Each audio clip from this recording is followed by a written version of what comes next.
Hello, I am the actor that plays Will the werewolf. Will sends us the transcripts, or he has in the past, and I read them out. Will is a werewolf, and he's out there somewhere. We don't know where he is. He's also an artist, and he has sent us some art in the past couple of weeks. Now, someone was asking about the werewolf's art on the website, so we're going to put together this, which is showing some of his artwork. Now, if you could subscribe, that would be fantastic. The reason behind this was that this came through the post last week, and we were supposed to offer it in competition along with a PlayStation 5, but when we received it, we decided that maybe it should be checked out by the authorities, so everything went to the authorities, and we've not heard anything back from them or anything. Will called it B positive, so we think we know what it's made out of, and that's a bit gross. This was the PlayStation 5 that came along with it for the same competition. Louis is going to replace the PlayStation 5 himself and offer it on the 20th of October to one lucky subscriber. So please subscribe if you would. You've got a chance of winning it. The 20th of October, of course, is a full moon as well. The next story has been held back for quite a long time. Someone on the website was asking about the artwork that Will is into, and this is probably the most horrendous story of his artwork that he's told us. It is very graphic and it is very gruesome. Well, I think so, and a lot of people would think so too. So if you're very easily offended or very easily upset, please don't listen to this. It is pretty gruesome. And if you listen to this and you believe that you don't think this is too bad, then maybe take a really good look at yourself in the mirror, because this is pretty horrendous. Anyway, having said that, I'm now going to get back into character and I will become Will. Good luck, hopefully see you on the other side. Please subscribe and hopefully you'll win a PS5, because the death of babies is nothing compared to winning a PS5.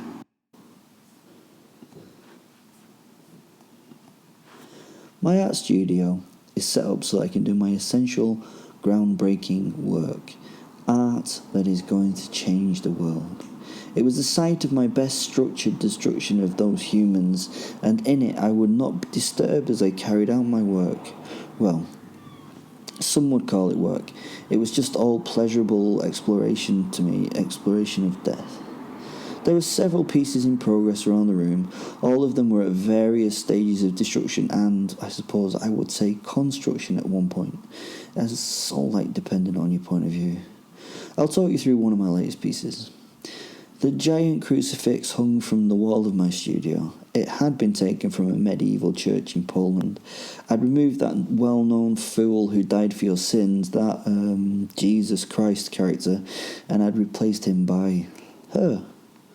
I'd met Sally or Hallie or Ali or whatever in the valley through the BDSM world. FetLife is a good website and a good source of crazy fun people. If you need to find someone with some strange kink, then you'll find them there. Sally was 8 months pregnant and in her 20s. I guess she was quite pretty, but a lost soul in life, and to be honest, she wouldn't actually really be missed. I chose her for the late stage pregnancy. I'd never had the experience of working with a pregnant piece before. Well, not one that I knowingly knew was pregnant. I had her on the cross. She was naked and ashamed, and she was wired up there, not nailed as the Saviour had been. I'd used a surgical drill to make the sites to thread the wire through to hold her. I had slightly sedated her for the process, as she had shook and fought me not to get onto the surgical bed. I hate it when these selfish people have no idea of the importance of my work to the world. She was evidently so fucking selfish. Once she was unconscious and still on the gurney, I tied her down. These holes had to be carefully located and as sterile as I could make them. I could not afford to hit arteries or veins. I also had to be careful not to allow the bones to become infected too quickly. I already had her on antibiotic mix. I'd introduced it as an IV to make sure she would be as free from infection as she could be for as long as it could be. The surgical drill I'd bought is a fun thing to play with, and it pierces bone quickly and cleanly with little effort. I would put my first hole in the hands, then in the forearm, then the humerus, then through the collarbone, then the upper and lower jaws. The surgery required great dexterity and patience, and the thrill as the holes were drilled was literally orgasmic. I had made sure she was now just sedated enough so that she could sense what was happening but not suffer too much pain and overload. I'd become a bit of an expert in anaesthetics. I'd had a lot of practice on as many works as I could. The squeal of the drill as it entered the bone and the smell of freshly cut flesh had made me feel somewhat hungry, but deliciously I held off from eating. To suffer was to learn and improve. She only gave a little moan as she felt the spinning bit pierce her flesh and touch her bone. It was pleasing to the ears to hear that electric whine and the pitch of the note change as it went through the flesh, and it became even shriller as it cut into the bone. Each bone I pierced gave a noticeably different sound. Maybe it's something to do with the size of the bone that made the note differ. Maybe not. I could feel the pain and anguish. Even heavily sedated, she was responsive to the intrusion of the metal into her body. It was beautiful. Once the holes were drilled, I got the sterile surgical steel wire and threaded it through the holes. She was sedated, but she flinched and shook as each wire was inserted. At each entry and exit point, I wiped a little adrenaline on the wound to stop the bleeding and constrict the skin around the wound. This would limit the loss of blood and would reduce the chances of infection in the future. I was extremely impressed at her strength as I pushed the wire through her jaw. I could see a high level of lucidity in her eyes. She knew exactly what was happening. As I threaded the wire, I held her eye contact. She tried to gasp, but I reassured that it was all going to be okay and that she should lie still. Do you know what? She cooperated. Tears welled in her blue eyes, and I dipped my fingers in them and tasted them. Tears changed their flavour with the emotions felt. These were fear tears. The tingle on my tongue was very enjoyable and sweet. The crucifix itself had been put on a pulley system, so once my work was complete, I could then mount her and the cross on the wall. Having her on the wall meant that I could watch the piece as it developed through time. I had linked up more IVs and a colostomy bag to keep her clean and fed. Keeping her hydrated would be the priority. As I raised her on the wall, I stopped the sedative and the anaesthetic. She would soon start to feel the joy of the pain I'd created. Her pain would let the art develop in a much more real way. I was waiting for her to be fully awake and attentive before I started my last task. The piece would be the Madonna on the cross. She was 8 months pregnant, and this pregnancy would play a huge part to the artwork. After an hour or so, she lifted her eyelids slowly, letting them flutter and letting her eyes refocus.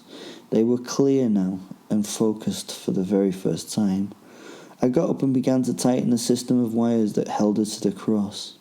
In response to this, she screamed, as much as she can with a wide-up jaw, and the thin cabling became tight. Her body and head were drawn back to the cross.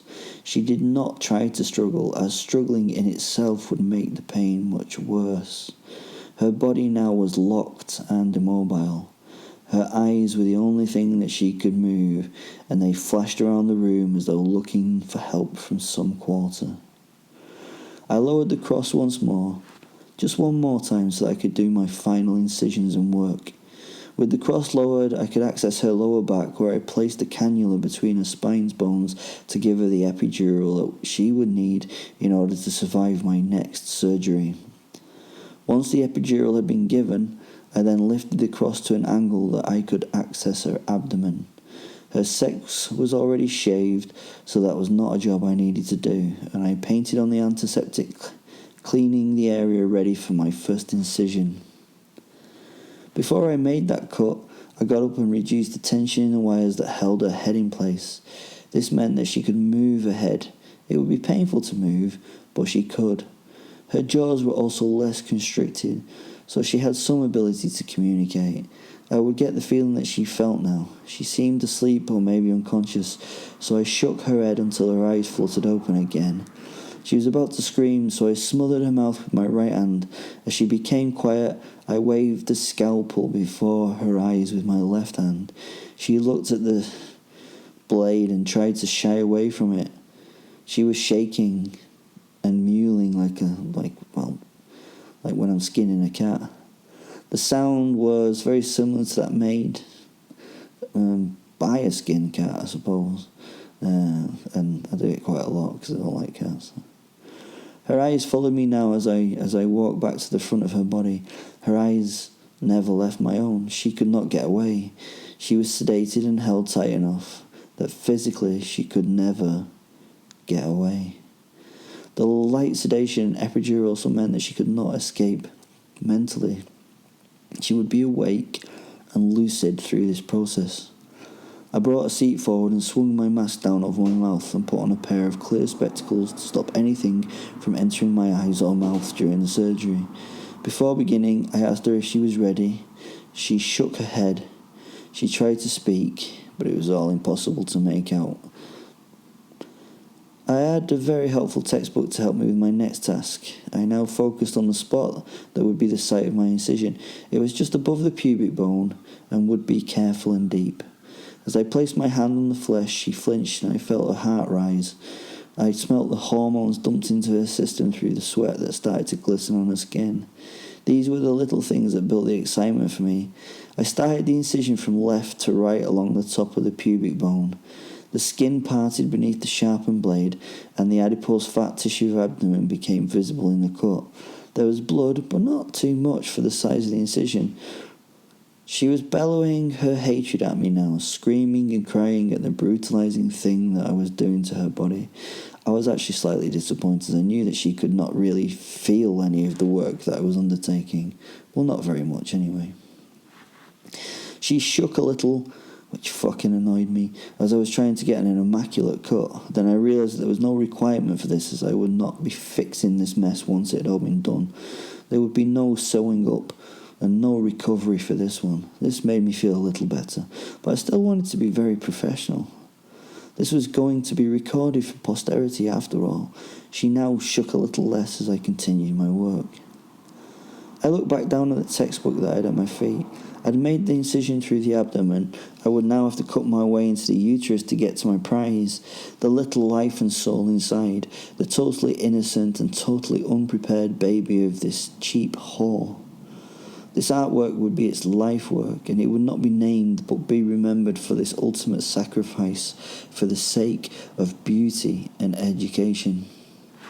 I now took my mask and goggles off and turned to the camera that was focused on her abdomen. It had automatic focus, so as I leant into it, it whirred and clicked as it refocused on me. I smiled at the camera. I hope it was a warm and friendly smile that I offered my audience. I turned back to my work and got ready for the final incision into the uterus. This was so fucking exciting. I was going to bring a new life into the world, then steal that life away instantly. This child was going to die before his birthday. Such a disparate action. I looked once more at the textbook and reached the blade into the body to cut into the uterus. I would have to be very careful in order not to cut the baby, I should imagine. I was not sure, I wasn't a surgeon. Suddenly a flood of amniotic fluid spilt down her belly. Maybe I'd accidentally cut the bladder. I was not sure. Then I noticed it, the small human inside the large one, like a nesting doll. I reached into the uterus and grabbed the tiny arm. I could just about see it, and I pulled it until the arm came out of the body. It was amazing. The mother at this point was screaming as well as, she could with her wired jaw. But I wasn't interested. I was interested in this little new life. Pulling on the arm did not get the baby out of the woman as the head got stuck in the incision, so I reached my hand into her now and had to grope inside and grab the head to force it out of the abdomen. The belly deflated like a balloon and the woman gasped a guttural sound as the baby came into the world. The child was floppy and silent, so I turned it upside down by its feet and gave it a couple of gentle smacks on the back. This is how vets get the fluid off lungs of lambs.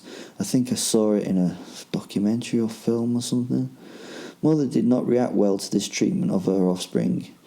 Little did she realise I was trying to fucking revive the little bastard. She shook and strained to get off the cross. Her flesh was tearing at the wide points, and the pain that she endured meant nothing. It was all in order to try and save her newborn. I swung the baby in front of her and smiled at her discomfort. She was now shouting at me. She wanted to kill me. She wanted to hurt me. It was amazing. This must be a mother's love. I mean, she'd never seen this little bag of flesh before, so why care to this degree? Fucking hormones are wonderful. As I shook the child again, it began to cry. Wah, wah, wah. The mother went silent and slumped at the noise. Tears were streaming from her body, and in convulsions she just rocked on the cross. Abject horror was what she was feeling and what she saw.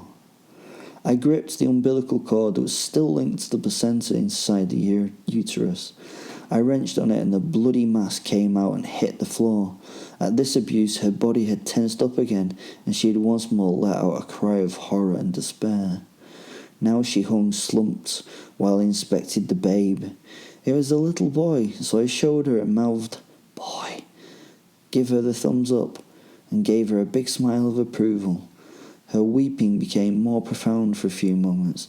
She'd obviously wanted a girl. What a shame. Well, that was fun, I thought to myself, but, I had to think of some way to finish this piece. I held the baby in my two hands and brought it up to the mother's face. I offered her the child. Her eyes at first were in doubt that this was the case, but I continued to nod and smile as she looked at the child. I was waiting for that moment of love to become obvious on her face. She looked at the child, and her eyes glazed, staring into its face for a moment. It seemed that the eyes of the infant locked with hers, that moment of combined recognition where mother and son realised that the other was there. The mother protector, the son the progeny of her love. It was a moment of pure joy that could not really be measured in time. It seemed to be like an infinite moment of joy, shared by the two of them. Breaking that moment, I swung the boy by his legs, smashing his head on the floor.